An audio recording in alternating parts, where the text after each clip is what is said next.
جی ناظرین کرام، آپ دیکھ سکتے ہیں کہ ٹیکسلا بائی پاس کے مقام پر پاکستان تحریک انصاف کے کارکنان نے روڈ ایک دفعہ پھر بند کر دیا ہے۔ یہاں پہ عوام شدید مشکلات سے دوچار ہے۔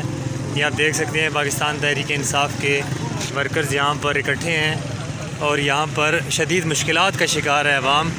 یہ پاکستان تحریک انصاف کے چند قائدین بھی یہاں پر کھڑے ہیں جن کا تعلق ٹیکسلا سے ہے۔ بتایا جا رہا ہے کہ بائی پاس کے مقام پر یہ روڈ بند کیا گیا ہے اور طویل قطاریں ہیں یہاں پر گاڑیوں کی، اور مکمل طور پر جی ٹی روڈ کو بائی پاس کے مقام پر یہاں بند کیا گیا ہے۔ یہ ایمبولینس کا بھی آپ دیکھ رہے ہیں، ایمبولینسز بھی یہاں پر ٹریفک کے اندر گم ہیں۔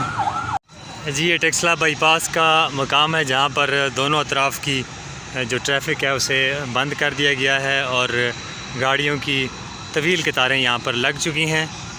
آپ دیکھ سکتے ہیں عوام یہاں پہ، سرکاری ملازمین اور اسکول کی چھٹی کا وقت ہے لیکن یہاں پر طویل قطاریں گاڑیوں کی نظر آ رہی ہیں۔